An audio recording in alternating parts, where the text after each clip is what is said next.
नमस्कार, स्वागत है आपका। बुलेटिन में सबसे पहले बात लॉकडाउन की। मरुधरा में आज से संपूर्ण लॉकडाउन लग गया है और ये लॉकडाउन 24 मई तक लगा रहेगा। लॉकडाउन में जरूरी सेवाओं को छूट दी गई है। फल, सब्जी, दूध, किराना दुकानों को छूट दी गई है। मेडिकल स्टोर, मेडिकल उपकरणों की दुकानें खुली रहेंगी। इस दौरान आवाजाही पर पूरी तरह से रोक लगा दी गई है। बसों समेत पब्लिक और प्राइवेट ट्रांसपोर्ट पर भी रोक रहेगी। एक शहर से दूसरे शहर जाने पर भी रोक लगी रहेगी। इस दौरान बाहर से आने वालों के लिए RT-PCR रिपोर्ट जरूरी होगी और मुख्यमंत्री ने इस लॉकडाउन की सख्ती से पालना करवाने के निर्देश भी दिए हैं। पहले दिन से ही गांव ढाणी तक इसका असर दिखना चाहिए, ये कहा है मुख्यमंत्री अशोक गहलोत ने। राज्य सरकार कड़ाई से लॉकडाउन की पालना करवाएगी।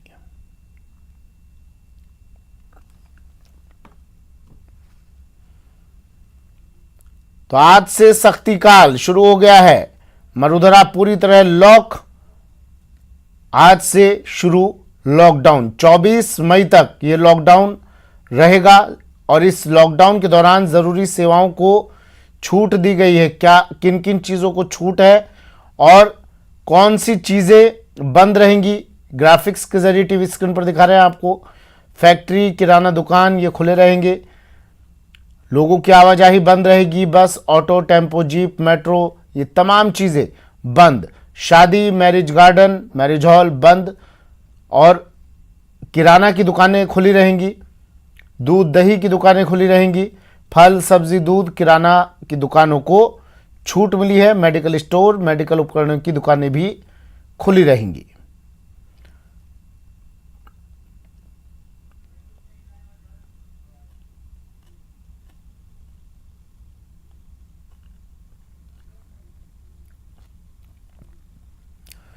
चलिए, मेरे सहयोगी दिनेश शर्मा हमारे साथ फोन लाइन पर जुड़ गए हैं।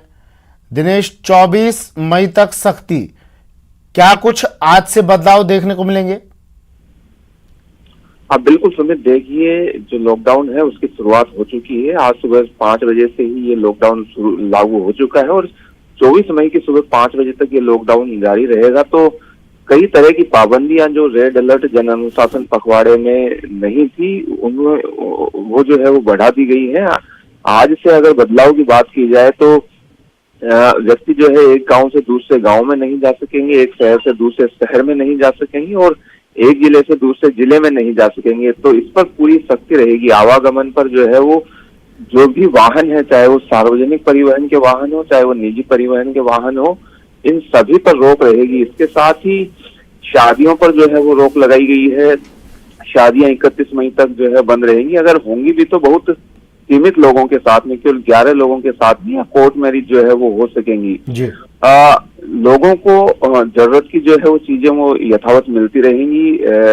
जो भी वीकेंड कर्फ्यू की अगर बात छोड़ दी जाए तो इसके अलावा सभी दिनों में जो है वो दूध, मेडिकल, फल, सब्जी ये सब चीजें जो है वो आम लोगों को मिलती रहेंगी। इसके अलावा सभी सरकारी दफ्तर, बाजार और व्यावसायिक प्रतिष्ठान जो है वो पूरी तरीके से बंद रहेंगे। तो ये तमाम तरह के प्रतिबंध हैं जो आज से लागू हो जाएंगे और इसकी सख्ती से पालना की कवायद की जा रही है। कल ही मुख्यमंत्री ने बैठक ली है कोरोना प्रबंधन को लेकर और इसमें साफ तौर से निर्देश दिए गए हैं अधिकारियों की लॉकडाउन की सख्ती से पालना करवाई जाए। प्रदेशवासियों की जीवन रक्षा के लिए जरूरी है कि लॉकडाउन की सख्ती से पालना करवाई जाए और ये कहा गया है अधिकारियों को कि पहले ही दिन से जो है इस लॉकडाउन का सख्ती से असर दिखना चाहिए और हर गांव ढाणी तक असर दिखना चाहिए।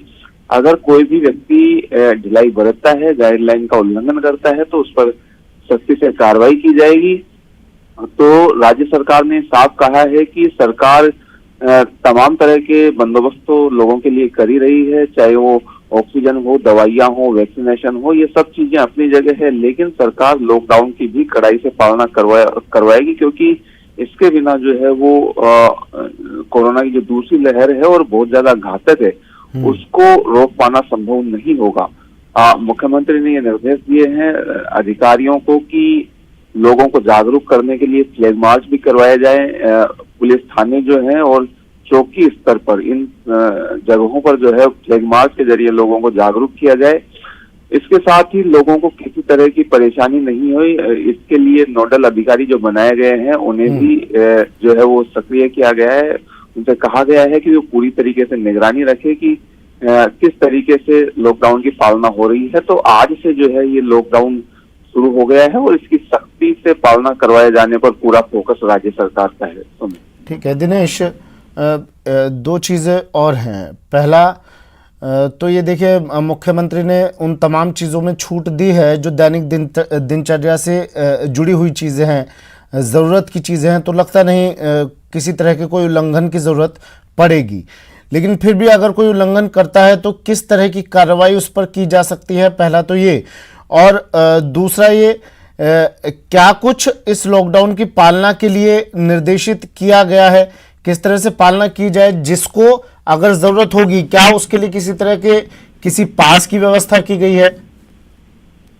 आप बिल्कुल देखिए, पास की व्यवस्था रहेगी और जिला कलेक्टर के माध्यम से पास बनाए जाएंगे, क्योंकि कुछ गतिविधियां ऐसी है जिन्हें इस लॉकडाउन के बावजूद भी चालू रखा गया है। जो निर्माण इकाइयां है उनमें मजदूर जो है वो काम कर सकेंगे, मजदूरों का पलायन ना हो, इसलिए ये व्यवस्था की गई है कि मजदूर यथावत काम करते रहेंगे।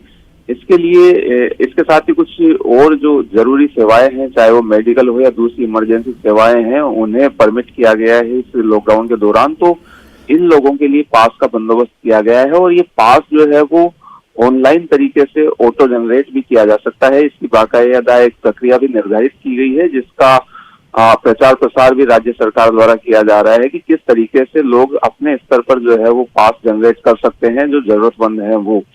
जहां तक कार्रवाई की बात है तो सख्त कार्रवाई की बात राज्य सरकार द्वारा कही गई है और अधिकारियों को इस तरह के निर्देश भी दिए गए हैं। जो भी व्यक्ति बेवजह बिना किसी कारण के अगर घूमता हुआ मिलता है तो उसे क्वारंटीन किए जाने का बंदोबस्त है। जब तक कि उसकी RT-PCR रिपोर्ट नहीं आ जाएगी तब तक इसके साथ ही जो जुर्माना है वो भी उस पर लगाया जाएगा। तो अलग अलग तरह के जुर्माने जो है वो निर्धारित किए गए हैं अलग अलग तरह के उल्लंघन पर। तो भारी जुर्माना जो है वो लोगों को देना पड़ सकता है अगर वो उल्लंघन करते हैं। ठीक है, शुक्रिया दिनेश तमाम जानकारी के लिए।